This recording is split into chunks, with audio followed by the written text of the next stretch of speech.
everyone. Welcome back. Welcome back to the Letters and Layers podcast, your award-winning podcast for all things mental health, wellness, life lessons, book discussions, streams of consciousness, and everything in between. This is your host, Amaka, as always. It is Saturday, March 14th, when I am recording, right around 8 a.m. Central Time. I am leaning heavily on consistency today with getting this podcast recorded and edited and published. As you guys are familiar, I post on the 1st and 15th of every month. And as the publishing date was getting closer for the 15th, I was bargaining with myself. I was even entertaining the idea of what would things look like if I just didn't post. So when I get to that point, I don't know if it's because of where I am in my pregnancy, or maybe I'm just, a little uninspired right now. I don't know. But when I start to kind of bargain or figure out alternatives, I take a beat and I just tell myself the episode does not have to be long. It's usually what I tell myself that gets me up and going. And sometimes it's kind of like just the mental friction of setting up my equipment, which isn't even much. Like, it's just a matter of plugging in my microphone. If I'm wearing headphones during the recording session, that particular episode, plugging that in, turning on my laptop, opening the recording program, setting up the, settings, and pressing record. So it sometimes feels like it's a lot when I'm thinking about the steps, but it really isn't much. And the reason why I like to knock out the podcast first thing in the morning is because it just makes me feel a lot better as far as the rest of the day. Just knowing that it's done, especially if it's like a day or two before deadline. So yeah, I was kind of bargaining with myself as I approached the end of the week, and I just kind of retreated to my go-to affirmation when I am in this place. It doesn't have to be long, so we'll see. That's what I usually tell myself, to get my butt in the chair and open the laptop and start recording. And then usually, my mind kind of just takes me, and then before you know it, I have recorded a decently sized episode. So we'll see what happens today. Maybe I stick to that, maybe I don't, but I definitely believe that part of the reason why I've kept going this long is because on days where I don't want to record, I just tell myself it doesn't have to be a long episode. And like I said, sometimes it's not. And then sometimes I blink and I've talked for an hour. So it'd be like that sometimes. But I am glad I have gotten myself sat and we are recording. So we'll see what happens. Thank you to any and all folks who listened to my 2-part series on matriarch. I really enjoyed that memoir. I enjoyed what Miss Tina Knowles shared with us. It was also interesting to have the context of her book, having read it, and then like seeing the clips of Mr. Matthew Knowles kind of taking offense to the interviewer who was giving him and Miss Tina Knowles credit for the success of Destiny's Child. Anyone who maybe just sees that clip in passing might not think much of it, but just having a little bit of a deeper understanding about their history and about not just what Mr. Knowles contributed, but what Miss Tina contributed. Honestly, it's one of one. They contributed to those girls' early successes as teenagers and young adults in very distinct ways, but equally as important. So I saw that clip and I was just like, okay, you are getting in your head a little bit too much for the fact that you got offended that someone was giving you equal credit with Miss Tina Knowles as far as the success of Destiny's Child goes. So I was like, I've had honestly like a neutral to, I wouldn't say negative response or a negative impression of Mr. Matthew Knowles, but that left a bad taste in my mouth. I'm just like, what's your deal? What's your deal? Both of you played a critical role in the careers of these women. Why not let this woman have her flowers too? But anyway, men are weird, to put it mildly. Yeah, so thank you for listening to the two-parter if you did. And I don't know what I'm going to read next. I have an idea, but I don't want to share it just in case things change.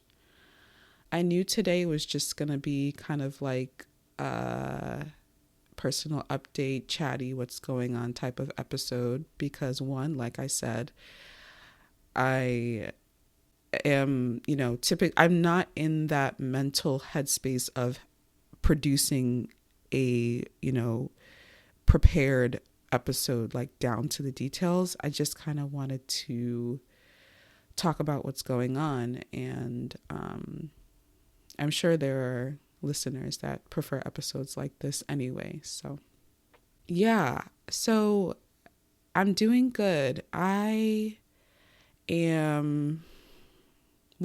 mentioned this before.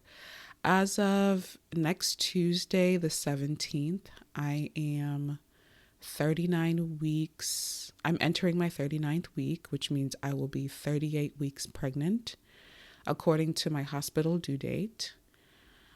According to my menstrual cycle, last menstrual period due date, I am 37 weeks today. So between those two kind of like markers, I kind of just put myself in the middle. So 38 weeks.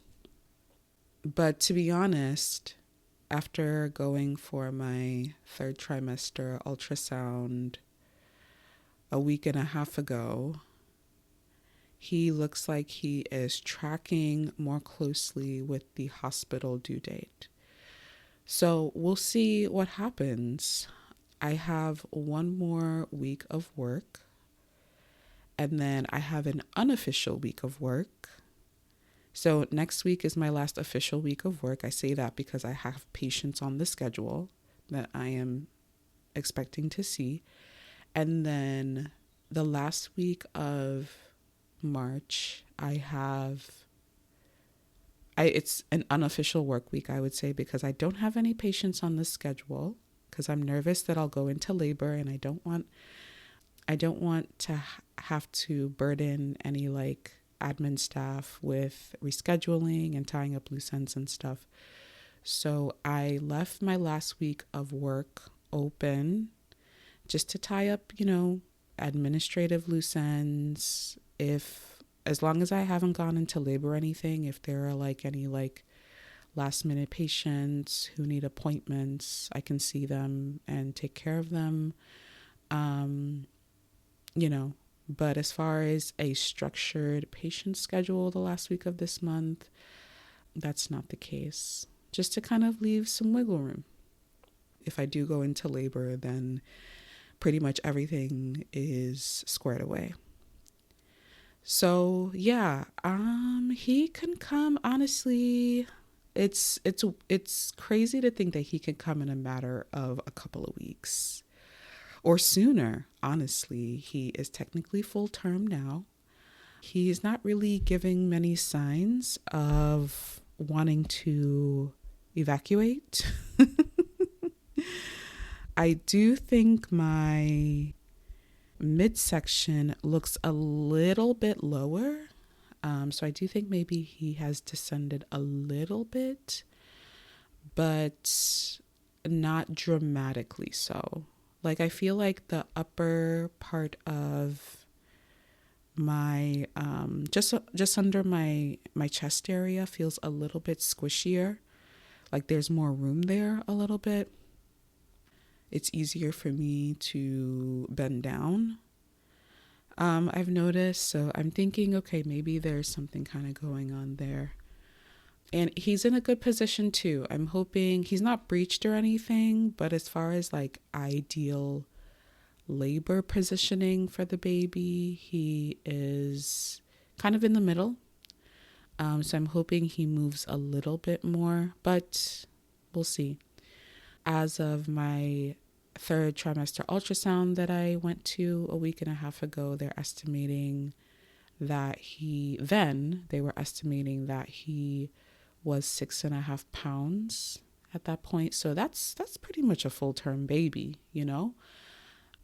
And in hopes of him gaining about 0.5 pound a week, if he goes to full term, which is like literally the last few days of this month and the first few days of April, he could definitely be a bigger baby.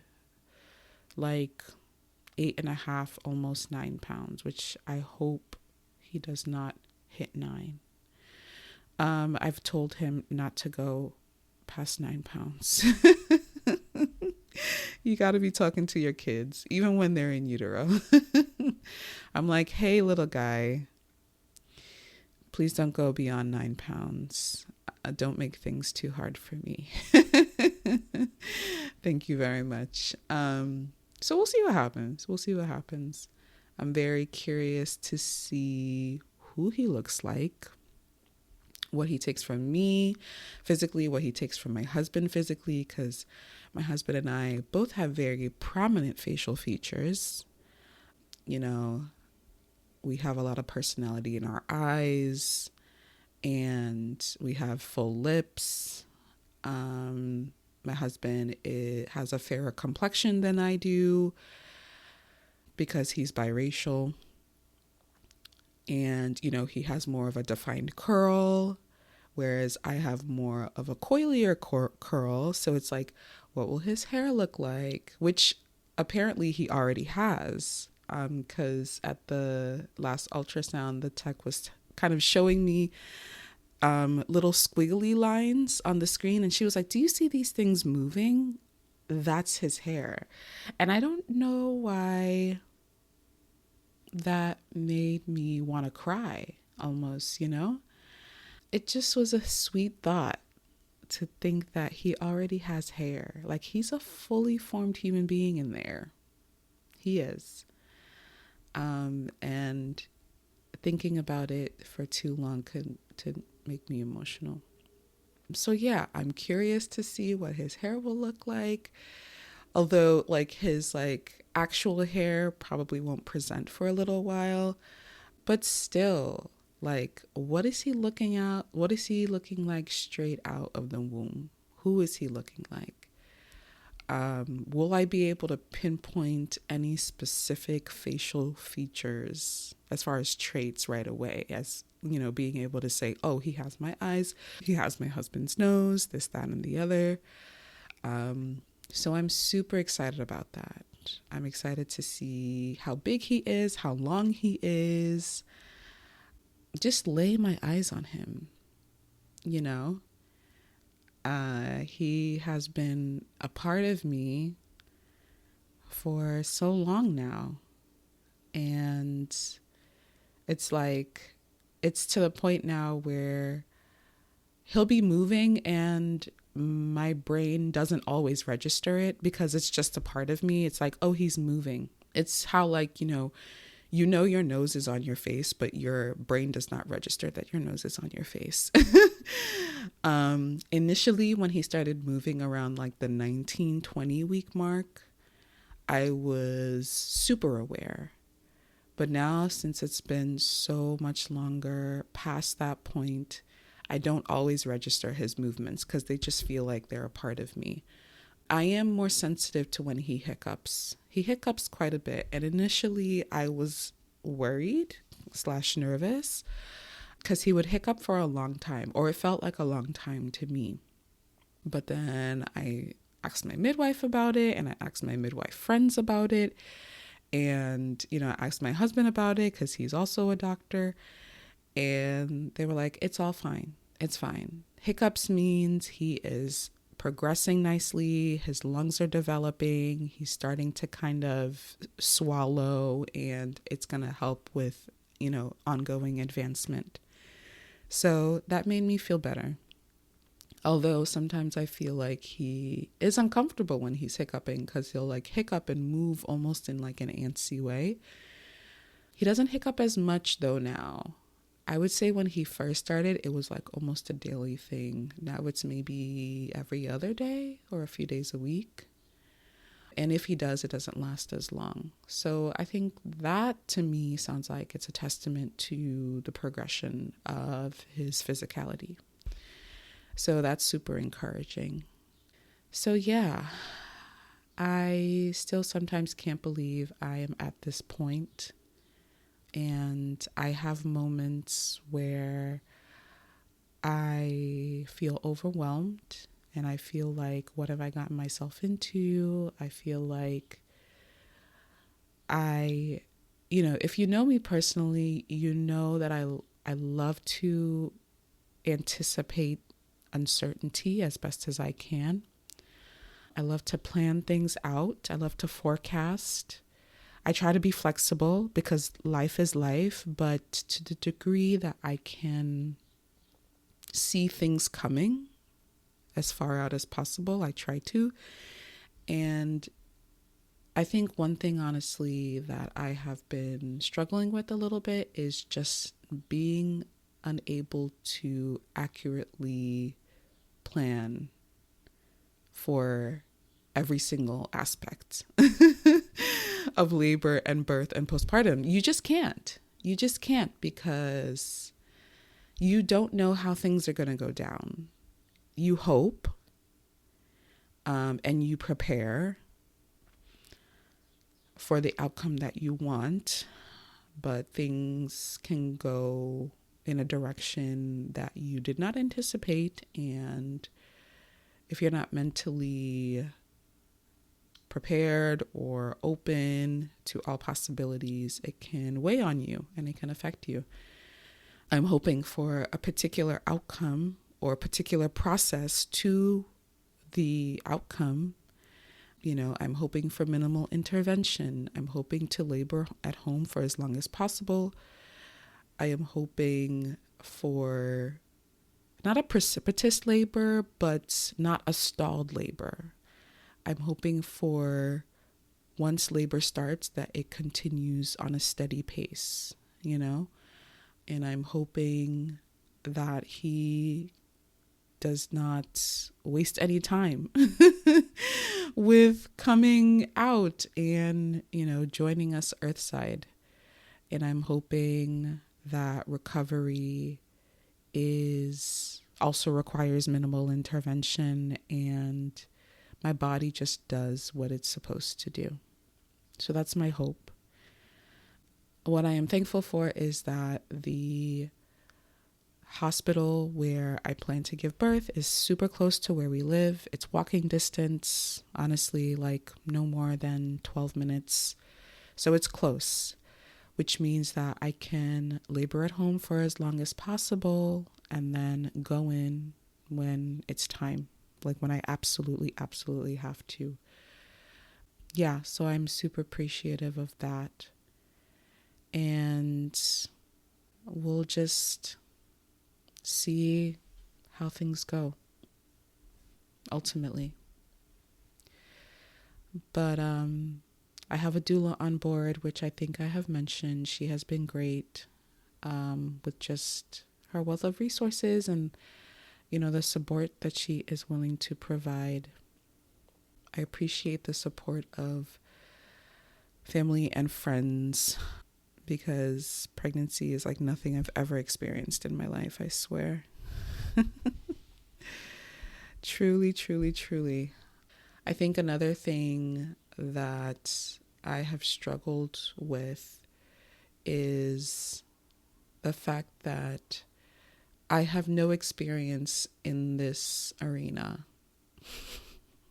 Duh.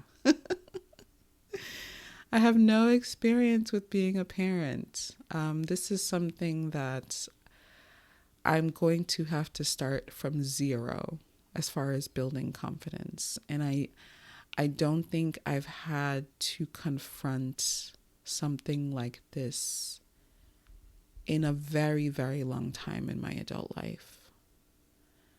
Like pretty much everything to this point for me that I endeavor to do, I have some degree of confidence in past experiences and lessons that I've already learned that I lean on to kind of help me with wisdom to embark on whatever new journeys I'm taking.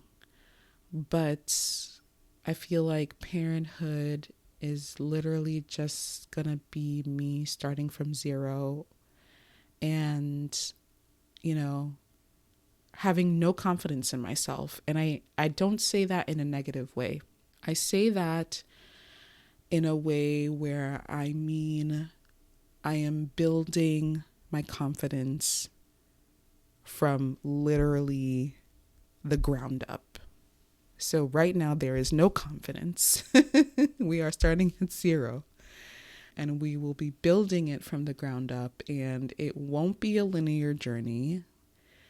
Even though I have no experience, there are certain things that I am trying to keep close and remind myself that I think will help, it's very much a largely trial and error of getting to know your baby and what works, what doesn't. Taking the classes, reading the important labor and delivery materials are helpful so that at least you know things that can help with just the overall health of the baby. But as far as day-to-day feeding and diaper changing and, all those other things, it's really, you just have to give it time. And I'm just trying to remind myself that I need to be patient with myself. I need to be gracious with myself. I need to be compassionate to myself because I've never done this before. And it doesn't mean there won't be moments where I just can't help myself and I kind of maybe get down on myself, but I know I won't be in that space for a long time. Journaling has helped a lot with just ongoing processing of my feelings about this experience. And I am pretty sure I'm going to be writing a lot more often.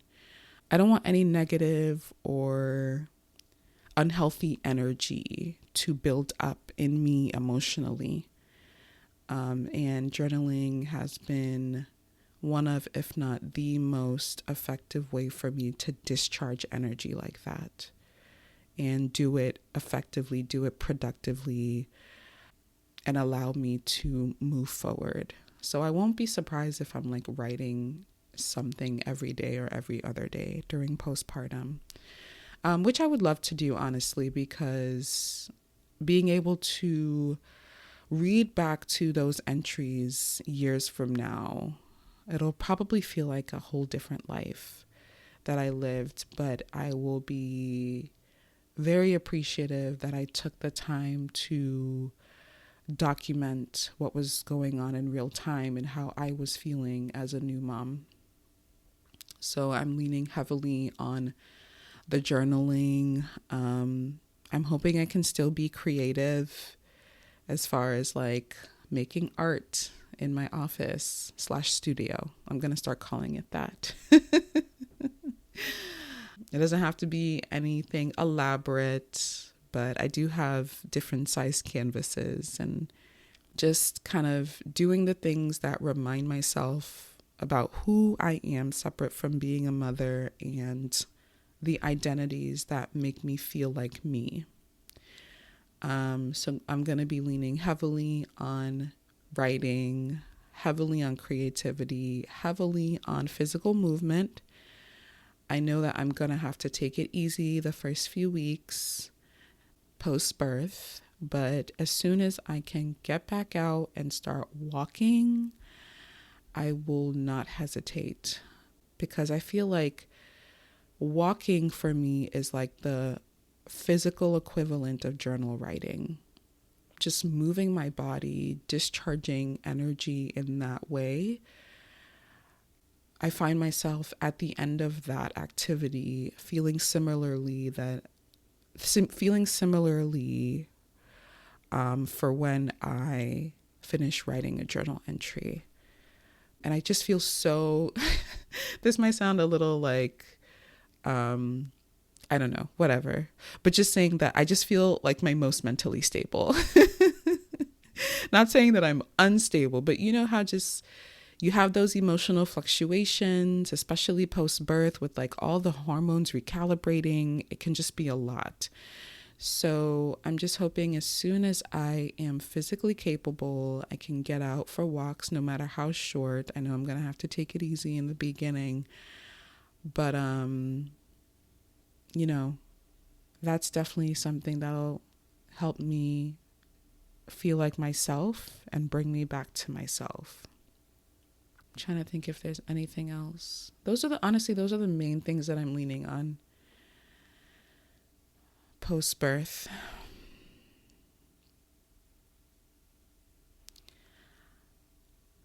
And yeah, reading.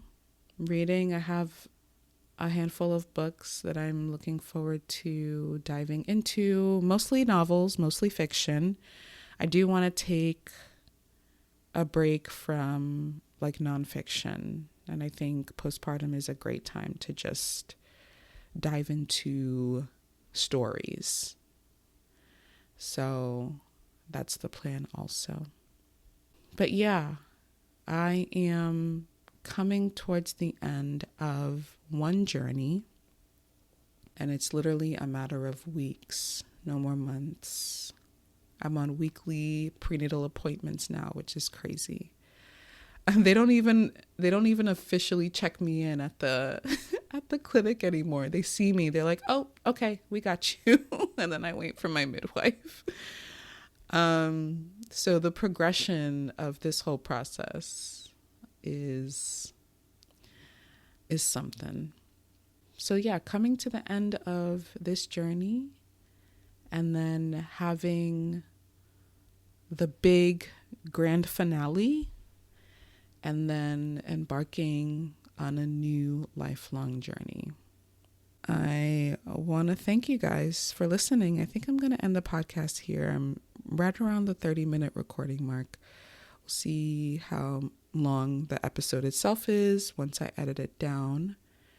But yeah, you know, I did it. I recorded. I used my typical affirmation to get me through. It doesn't have to be long, and that it always works, never fails. Thank you guys for listening always. I appreciate you. I am going to do my absolute best to keep episodes coming postpartum, not only for you guys as my listeners, but for me as well. I think this podcast has given me just as much, if not more, than what I have put into it. And I have reaped very tangible fruits of my labor from this podcast, but just the outlet that it provides me, you know, the streams of consciousness, the active processing in real time that you guys are made privy to makes a huge difference for me. So if by chance you don't get an April 1st episode, just know I had the baby and I could not make it work. But I'm pretty sure there'll be an April 1st episode. It might be just another chatty episode, because with the last week of the month being more unstructured, I think I'll have more time to kind of fire up the microphone and, just give a quick update. But he will probably be here by the April 15th episode. I'm pretty sure. So again, thank you guys so much for listening. I appreciate you as always. Don't hesitate to reach out to me. Contact at thelettersandlayers.com. Instagram at thelettersandlayerspod. Rate and review on your preferred listening platform as always. I appreciate y'all. Thank you so much. And I will talk to you in the next one. Bye.